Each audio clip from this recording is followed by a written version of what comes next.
Welcome to Moments in the Word. I'm James Tyler, your host, and this afternoon we'll be reading from Isaiah chapter number 37, verses 1 through 13.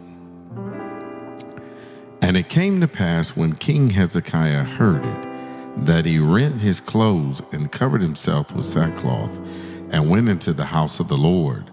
And he sent Eliakim, who was over the household, and Shebaniah, the scribe, and the elders of the priests covered with sackcloth, unto Isaiah the prophet, the son of Amos.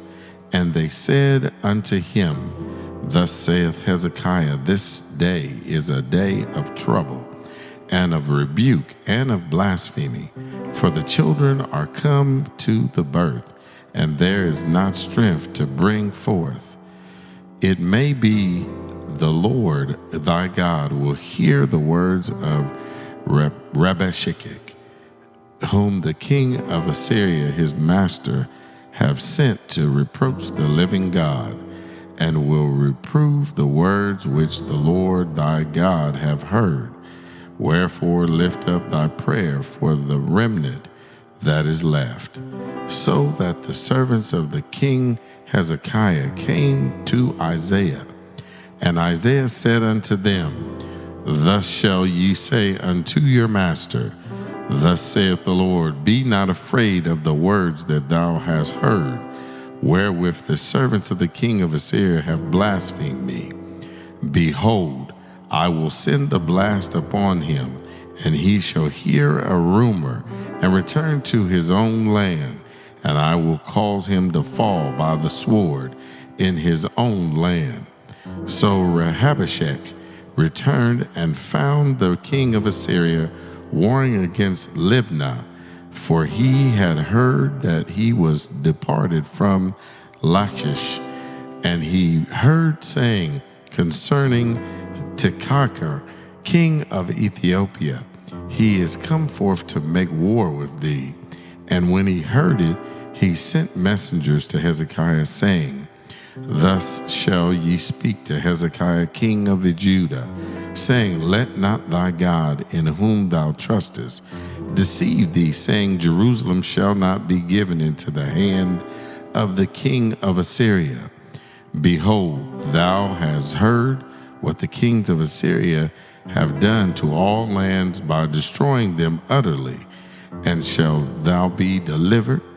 Have the gods of the nations delivered them which my fathers have destroyed, as Gazan and Haran and Rephah, and the children of Eden which were in Teslar?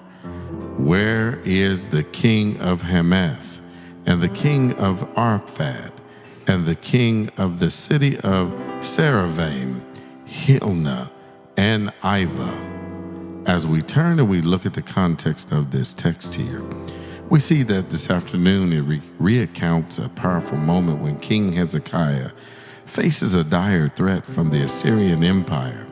Instead of giving in to fear, Hezekiah humbles himself, seeks God in prayer, and consults the prophet Isaiah for guidance. This passage teaches many lessons about faith, trust, and perseverance that we can apply to our lives today. Like Hezekiah, we can bring our worries and challenges to God through prayer, trusting in His plan and guidance instead of being overwhelmed by fear or despair. Hezekiah also reached out to Isaiah, a trusted prophet.